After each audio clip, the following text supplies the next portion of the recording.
We matched on a dating app and happened to be 3 feet away. I was 3 seconds away from deleting every dating app on my phone forever when I matched with someone sitting 3 feet away from me. I thought that was the weird part. It wasn't. The weird part was finding out weeks later that we'd both been anonymously posting about each other on the same Reddit forum the whole time, that his ex had been reading every word, and that thousands of strangers knew our meet cute before my best friend did. But I'm getting ahead of myself. Let me back up. My name is Brielle. I'm 26. And 8 months ago, I decided that modern dating was basically a full contact sport designed to grind my self-esteem into dust one notification at a time. It started with a guy named Derek. Derek looked perfect on paper. Great photos. Clever bio. Actual questions instead of hey or why'd. We texted for 2 weeks straight. Good morning texts. I saw this meme and thought of you texts. Late night conversations about our dream vacations and what we'd name future pets. We had inside jokes. Stupid ones that made me randomly smile at red lights because I remembered something he'd said. My best friend Jenna helped me pick out an outfit for our first date. Cute but not desperate, she said, digging through my closet. We want wow, not this is my last chance at love. I got a blowout. Did my makeup. Showed up 10 minutes early because I didn't want to risk being late to something that felt important. 5 minutes past our meeting time, I thought, okay, traffic. 10 minutes passed, I thought, okay, parking. 20 minutes passed, the waiter started giving me that soft, pitying look reserved for abandoned birthday parties and forgotten drinks at bars. 35 minutes passed, my stomach had turned into a knot. I checked my messages. Nothing. I refreshed, even though I knew it wouldn't magically show a text. 40 minutes passed, Derek unmatched me. Just gone. When I texted him from my real number and asked if everything was okay, it turned blue, then sat there. Read, no reply. That should have been my wake-up call. It wasn't. I told myself Derek was a glitch, a fluke, the universe testing my patience before sending me someone better. So I kept swiping. There was the guy who spent 45 minutes talking about his ex and then asked if I wanted to come back to his place so we could heal together. There was the guy who showed up to our first coffee date with his mom because she wanted to meet any girl he was serious about. And apparently a 30-minute latte counted as serious. There was the guy who seemed totally normal until he casually mentioned he didn't believe the moon landing was real. When I laughed thinking he was joking, he got offended and lectured me about government conspiracies for 20 straight minutes. There was the situationship that dragged on for 3 months. Real dates, real kisses, real I like you texts. I thought we were moving towards something. Then I found out he was keeping his options open with 4 other women. There was the guy who breadcrumbed me for 6 weeks. Just enough hey stranger texts to keep me around, never enough to actually commit to plans. And my personal favorite, the guy who told me on our second date that he could really see himself falling for me and then vanish the next day like he'd been swallowed by a sinkhole. Every time I'd feel that spark of hope. Maybe this one is different. Maybe this is the story I'll tell at my wedding. Every time I ended up staring at my phone at 2 in the morning, wondering what was so fundamentally unlovable about me that people could just drop me mid-sentence. Jenna kept telling me I was being too hard on myself. Dating apps are just a numbers game, she said. You haven't hit your winning lottery ticket yet. But it didn't feel like a lottery. It felt like feeding coins into a rigged machine and calling it optimism. The only place I was completely honest about how burnt out I was, an anonymous forum. I'd found it one night after Derek stood me up and I fell down a rabbit hole of worst date ever posts. It was part confession booth, part group therapy, part chaos. People posted about everything. Breakups, situationships, secret crushes, weird roommates, family drama. There were no real names, just usernames and too much honesty at 3 in the morning. I made an account and called myself Coffee Shop Catastrophe because it sounded dramatic and funny at the same time. At first I just lurked. I read other people's horror stories and felt less alone. Then, after a particularly awful date involving crypto pitches mid-latte, I finally posted. The responses came fast. People replied with jokes, advice, sympathy, and their own disasters. Some of it was actually helpful. Some of it just made me laugh. For the first time in months, I went to bed feeling a little lighter, so I kept posting. When Derek ghosted and unmatched me while I was literally sitting at the table, I wrote about it. When the moon landing guy tried to convert me to conspiracy theories, I wrote about that too. On the forum, I was honest. In real life, I played it cool. Dating apps are fun, I'd say out loud. I'm just seeing what's out there. Online, I admitted, I don't know how much more of this I can take. 3 weeks before everything changed, I hit my limit. I was lying on my couch, phone face down on my chest. After another almost date that fizzled into nothing, Jenna was on FaceTime, shoving popcorn into her mouth and glaring through the screen. You realize, she said, you're spending more time talking about dates than actually going on them, right? That's because half of them cancel, I said. Yeah, and the other half suck, she replied. You should delete the apps. Just take a break. A real one. For your mental health and my sanity. The idea made my stomach twist. What if I delete them and miss him? I said. What if the one person who would have actually been good for me signs up the day after I delete everything? She gave me a flat look. Brie, she said, if the one person who's good for you is that fragile, he's not your person. I knew she was right. But knowing and feeling are different things. So I made a compromise with myself. One last week, 7 days, one final hurrah. I'd swipe. I'd answer messages. I'd go on any date that materialized. Then I'd delete everything and retire from the game at 26. I even posted about it on the forum. Last week of dating apps before I delete everything for my mental health. I wrote, place your bets. Will I meet someone great or end with another ghost? Most people voted ghost. They were not wrong. The week was a blur of red flags. One guy asked for my Venmo within 3 messages because he was testing if I was generous. One conversation that seemed promising ended with an unsolicited photo that made me want to disinfect my eyes. 2 matches disappeared mid-chat, like someone had yanked their internet cables out of the wall. By Sunday, I wasn't just done. I was spiritually done. So if I was going to end my relationship with dating apps, I decided it needed to be dramatic. I picked my favorite coffee shop, exposed brick, plants I hadn't managed to kill, warm lighting, the smell of espresso and cinnamon, a barista who knew my oat milk latte with 1 pump of vanilla without asking. I put on a cute but comfy outfit, grabbed my laptop, and walked there like I was heading to my own personal exorcism. The plan was simple. Sit down, order a latte, open my apps, take one last look, delete everything. I even planned the text to Jenna. It's done. I'm free. If you ever see me downloading these apps again, smack the phone out of my hand. There was only one one variable I hadn't planned for. Him. I'd noticed him months before. Everyone had. He was one of those people who looked effortlessly put together in a way that made you suspicious. Dark hair with that artfully messy thing going on, glasses that made him look like he'd read every book in the shop, but also knew how to fix your Wi-Fi. He always had a book with him. A real one. Dog-eared spine and all. He always said thank you to the barista and left tips. It was annoying how attractive basic decency looked on him. He came in on the same days I did. Sundays, sometimes Wednesdays. We'd never spoken. This isn't a world where people stroll up to strangers and say, "Hi, can I buy you a coffee?" and maybe accidentally fall in love with you. No, you make accidental eye contact once, panic, look away, and then go home to swipe endlessly on your phone while the algorithm plays matchmaker. I'd told Jenna about him once. "There's this guy at the coffee shop," I said. "If he ever shows up on my app, I'm swiping right so fast I'll get carpal tunnel." "What does he look like?" she asked. I described him. "You should talk to him," she said. I made a strangled noise that definitely counted as a no. So that Sunday there he was, at his usual spot by the outlet on the wall, laptop open,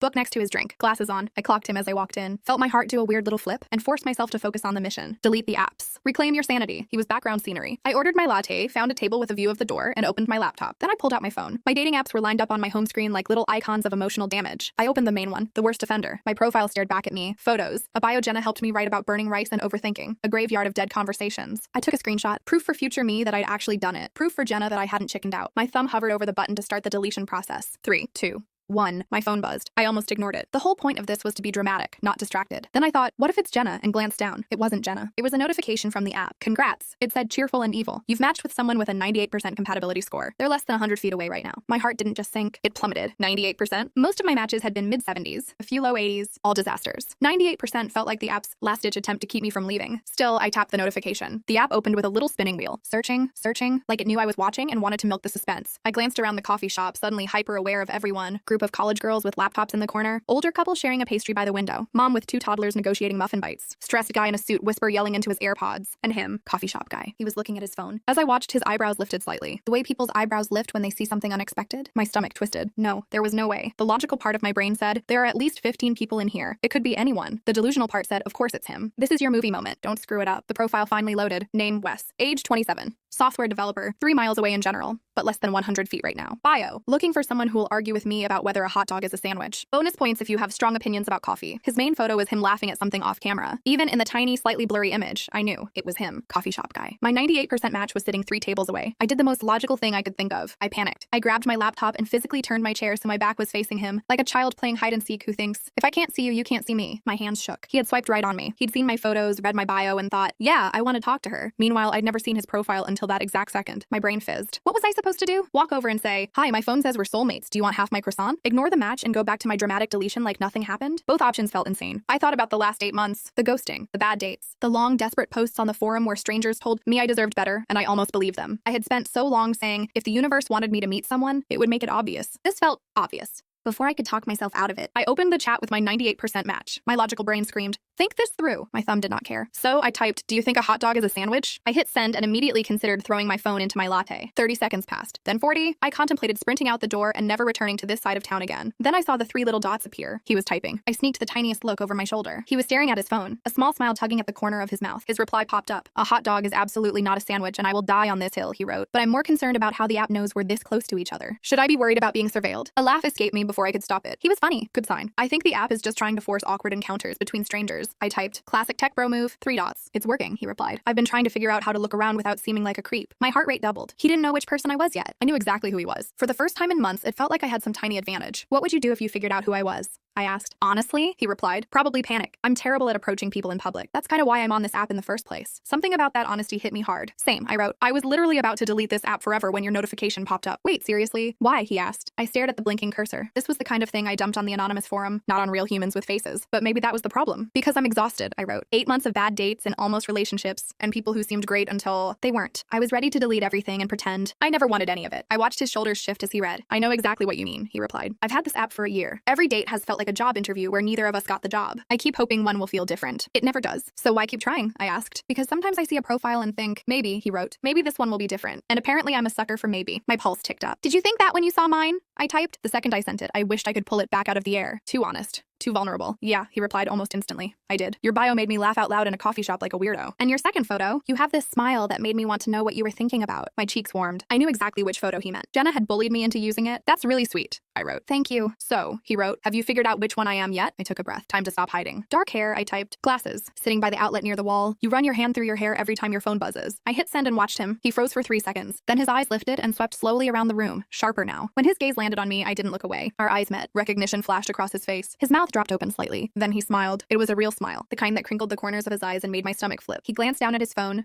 typed something, and looked back up as my phone buzzed. Oh, his message said. It's you. I frowned. It's me? I wrote back. Is that good or bad? Good, he replied. Very good. I've seen you here before. A lot. I've always wanted to talk to you but had no idea how. This feels like the universe is messing with both of us. What do we do now? I asked. He looked up from his phone. Then he tilted his head toward the empty chair across from him. A question without words. I could have stayed where I was and kept texting. Safer. Easier. What I'd been doing for months. Instead, I picked up my latte and my phone and walked over. Hi, I said when I reached his table. Hi, he said, looking up at me like he was genuinely happy I existed. I'm Wes. Brielle, I said, sitting down. This is really weird. Incredibly weird, he agreed. I keep waiting for a camera crew to jump out. If this ends up online, I'd at least like to approve the title, I said. He laughed. The tension in my shoulders eased a notch. I seriously didn't know the app even went up to 98%, I said. I thought they capped it at like 85 so no one sued them for false hopes. Same, he said. I saw the number and assumed it was a glitch. Then I saw you and thought, okay, if this is a glitch, I can live with that. Astronomical odds, I said. Ridiculous odds, he corrected, smiling. The conversation that followed felt different. Not like an interview. Not like a checklist. Like a conversation. He told me he was a software developer who'd majored in philosophy and somehow tripped into coding after college. I still overthink everything, he said. I just write code while I do it. I told him I worked in marketing but secretly wanted to write stories. Of what kind, he asked. The kind that make people feel less alone, I said. Then immediately felt exposed. He didn't make fun of me. He just said, that makes sense. You write like that in your profile. We moved from the basics to the weird stuff. He had very strong opinions about scrambled eggs. One pan, low heat, stir constantly. If you rush it, it's ruined. Kind of like relationships. I told him every plant I touched died within a month. He told me he once cried during a movie and pretended he had something in his eye because his roommate walked in. We debated our favorite comfort movies. He told me mine had a terrible sequel. I almost walked out. Time stretched. At one point, I snorted when I laughed. Full unglamorous snort. I slapped a hand over my mouth, horrified. He grinned. That was the highlight of my week, he said. By the time a barista came over to say, hey, sorry, we're closing in 10, we realized we'd been talking for almost 4 hours. I should probably let you go, I said, even though every part of me wanted to stay. Probably, he said. He didn't move either. Can I be honest? He asked. Please, I said. I'm kind of terrified right now, he said, because this is the best conversation I've had in I don't even know how long. And in my experience, when something feels this good, something usually goes wrong. I felt that. I know exactly what you mean, I said quietly. Every time I've thought, maybe this is something, it's turned into a mess. A spectacular, embarrassing mess. So what do we do with that? He asked. I thought about all the nights I'd poured my fears into a text, box for strangers to read. Maybe, I said slowly, we try anyway, even if we're scared. Even if it might implode. Just once we try anyway. He studied my face like he wanted to remember it. Okay, he said. Then can I see you again? Soon? Like tomorrow soon? I smiled and it felt like something inside my chest unclenched. I thought you'd never ask, I said. We exchanged real numbers. As I walked home, the city lights felt different. I felt different. Hopeful.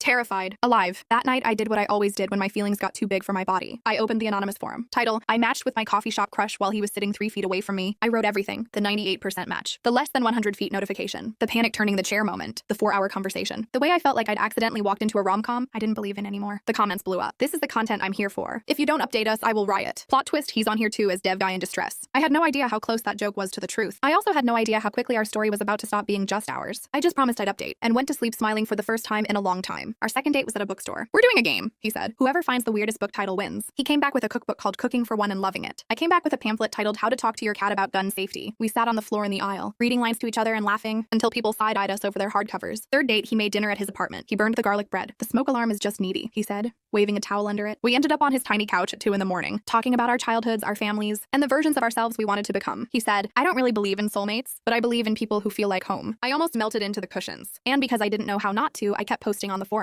Bookstore date. He picked a cookbook for singles. I picked a cat gun safety pamphlet. I'm in trouble. He cooked for me, burned the bread, and I still liked him. Is that growth? I'm actually scared of how much I like him. What do you do when you finally have the thing you kept saying you wanted? People started recognizing my username. Someone made a compilation called Coffee Shop Catastrophe and the Boy Who Reads. I read it and wanted to crawl under my bed. Meanwhile, somewhere else on the forum, under a different username, someone else was telling our story from the other side. His username was datelessdev. I found that out by accident. 2.5 weeks after our first coffee shop match, we were at his apartment again. He got up to grab drinks. Wine or tea? He called from the kitchen. Surprise me, I said. I was scrolling aimlessly through my phone when my eyes drifted to his open laptop on the coffee table. I wasn't trying to snoop. I really wasn't. But my brain recognized the color scheme and layout on the screen before I consciously realized what I was seeing. The forum. My forum. The forum. My heart skipped. I told myself to look away. My eyes did not listen. A thread was open. Title, I think I might be falling for someone and I don't know how to handle it. My stomach twisted. The username at the top was datelessdev. My thumb hovered over the touchpad. Then curiosity, fear, and something that felt suspiciously like fate all shoved me forward. I scrolled. The older posts were about dating app burnout and bad dates. About feeling broken. About wondering if he was just not built for this. It was like reading reading a male version of my own emotional mess. Then the tone shifted. I matched with someone at my regular coffee shop, one post said. We talked for 4 hours. I feel like I'm in a rom-com written by someone who doesn't understand subtlety. My heart slammed against my ribs. Another post. Second date at a bookstore. We played a weird book title game. I haven't laughed like that in months. I keep waiting for the catch. Another. She snorted when she laughed tonight. I think I'm doomed. Tears blurred my vision. He was writing about me on the same anonymous forum to the same strangers. Real question. One of the more recent posts said, what do you do when you finally meet someone who makes you want to actually try? Because I'm terrified I'm going to mess this up. I didn't realize I was crying until a tear dropped onto the back of my hand. Hey, Wes said from the doorway. So I may have slightly overpoured the wine. He stopped. His eyes went from my face to the laptop to my face again. His expression changed 3 times in 2 seconds. You read it? He said quietly. I jolted away from the laptop like it had burned me. I'm sorry, I blurted. I wasn't trying to snoop, I swear. I just saw the site and the title and you post there too, he said. I froze. What? I asked. That coffee shop crush thread,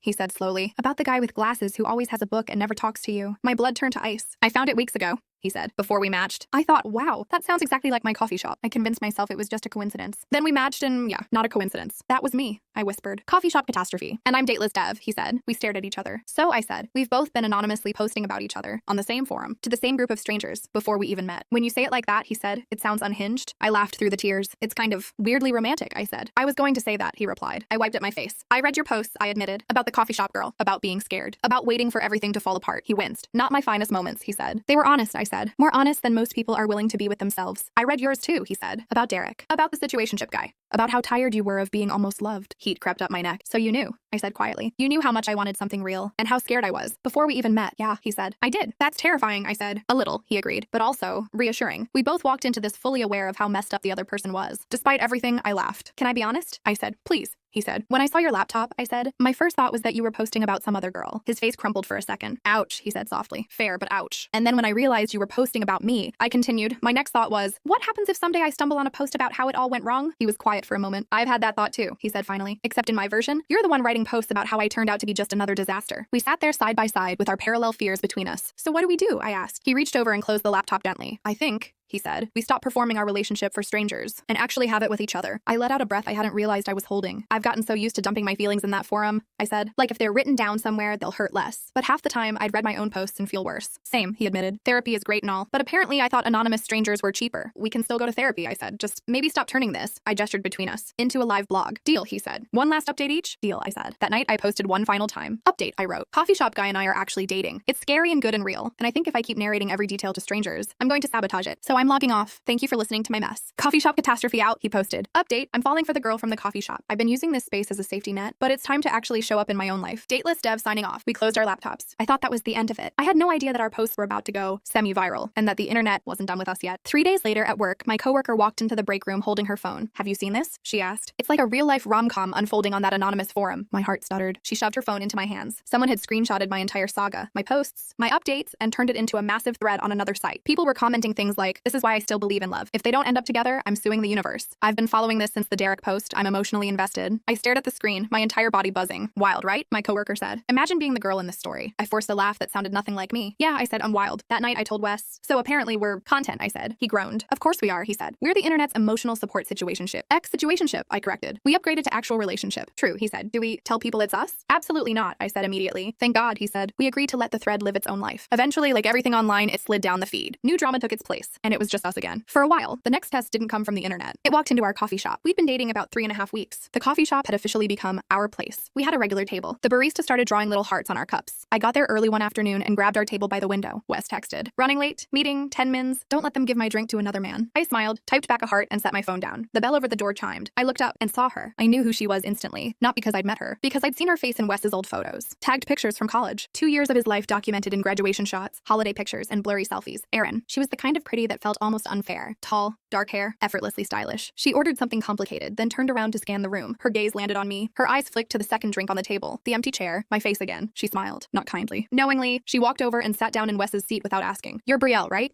She said. My spine straightened. Do I know you? I asked, even though my stomach already knew. I'm Erin, she said. I used to date Wes. Used to. The words felt heavy. Oh, I said. Hi. I've seen you two in here a few times, she said casually, stirring her drink. You look cute together. Thanks, I said carefully. So, she said. You're the girl from the posts. A chill ran down my back. What posts? I asked, even though I knew exactly which ones. The coffee shop saga, she said. The 98% match. The 4-hour first date. The forum stuff. Very cinematic, by the way. You two have a fan club. My throat went dry. You read those? I asked. Everyone read those, she said. They were trending for a while. Took me about 5 minutes to realize who he was. Humiliation and nausea twisted in my stomach. If you're here to tell me I overshared on the internet. I said, trust me, I already know. She smiled. I'm not here about that, she said. I'm here about him. Of course she was. Okay, I said. What about him? Wes is intense, she said. You've probably noticed. I stayed silent. He gets very invested, she continued, very quickly. Makes you feel like you're the center of his world. Like you're the one person he's been waiting for. She took a sip of her drink. And then, I asked, even though I didn't want to. And then, she said, real life shows up. You disappoint him in some small human way. Or he remembers he's terrified of being hurt. And suddenly you're not the sun anymore. You're optional. My grip tightened around my cup. Why are you telling me this? I asked. Because I liked you, she said. I blinked. What? I liked your posts, she said. You were clearly trying. You cared. You reminded me of me before I dated him. I figured someone should warn you. Warn me about what? I asked. His pattern. She said simply. He falls hard, gets obsessed, writes posts about how amazing someone is, then panics and pulls away. I've watched it happen 3 times since we broke up. My heart sank. You should probably know what you're signing up for, she added. When he starts pulling back, don't say I didn't warn you. She stood up. Enjoy your coffee, she said, and walked out. By the time Wes arrived 10 minutes later, my brain was a storm. He came in, slightly out of breath, scanning the room. When he saw me, he smiled automatically. Then his smile faded. You okay? He asked, sitting down. You look like you watched a live crime. Your ex was just here, I said. He went very still. Erin, he asked. Yeah, I said. She sat down, told me she recognized you from the posts, and then told me you have a pattern. His jaw clenched. What did she say exactly? He asked. That you fall hard, make people feel like they're everything, and then lose interest after a few months, I said. That you've done it multiple times. He closed his eyes briefly. Of course she did, he muttered. She also said she read all our posts, I added. Yours, mine, everything. He looked genuinely pained. I'm so sorry, he said. None of that was her business. She had no right to talk to you. Is she lying? I asked quietly. He looked at me, then at our cups, then back at me. No, he said finally. She's not lying. Not completely. My chest tightened. After she cheated on me, he said, voice low,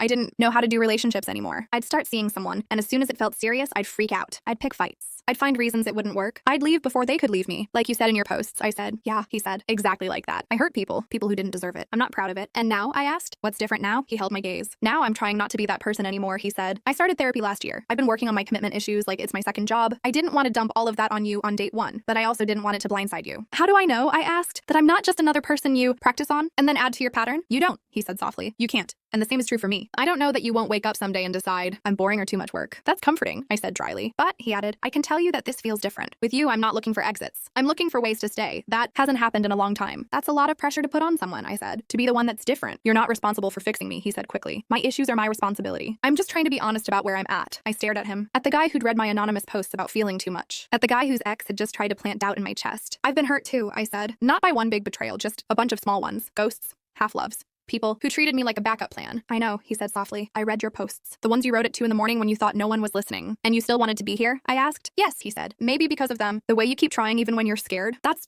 familiar. For a moment, neither of us spoke. So what do we do? He asked. I took a breath. I could run. I could decide Erin was right and save myself the trouble. Instead, I heard my own words from weeks ago echoing in my head. Maybe we try anyway. I think, I said slowly, we talk about it. When you're scared, when I'm scared, we don't disappear into our own heads. We don't run to the forum. We talk. And if you start to pull away, I'd rather hear I'm panicking than silence. He nodded. And if you start assuming the worst, he said, tell me. Don't let Erin's voice win. This is very annoyingly mature, I said. I know, he said. I hate it. We both laughed. It didn't fix everything. But it made the fear feel like something we could face together instead of alone. Over the next month, our relationship wasn't just cute dates and Instagrammable moments. It was also work, the good kind. We talked about boundaries, about how often we like to text, about what we needed when we felt overwhelmed. He told me that when he gets quiet, it usually means he's spiraling, not that he doesn't care. I told him that when I get clingy, it usually means I'm scared, not trying to control him. We messed up. He canceled a date once because of work and forgot to follow up. I spent half the night staring at my phone, hearing Erin's voice say, see, it's starting. The next day I told him. He apologized, explained, and asked how he could do better next time. We figured it out together. It wasn't perfect. It was real. Jenna met him and pulled me aside after he left. I hate how much I like him, she said. If he hurts you, I'm going to have to feel bad about keying his car. He's trying, I said. So are you, she said. That's new. I like this for you. We kept going to the coffee shop every Sunday. It became our reset. One Sunday I got there early. I just sat down when a notification popped up on my phone. The dating app. The one I'd never actually deleted. New matches await. It chirped. I rolled my eyes and tapped it open, intending to finally obliterate it. My old profile stared back at me. It felt like looking at a ghost version of myself. I scrolled through dead chats. At the top was our thread. Me and Wes. I scrolled all the way up. The first message. So, do you think a hot dog is a sandwich? I smiled. Hey, Wes said, dropping into the chair across from me. Sorry, my meeting. He stopped when he saw my screen. Whoa, he said. That's a throwback. You never deleted it either?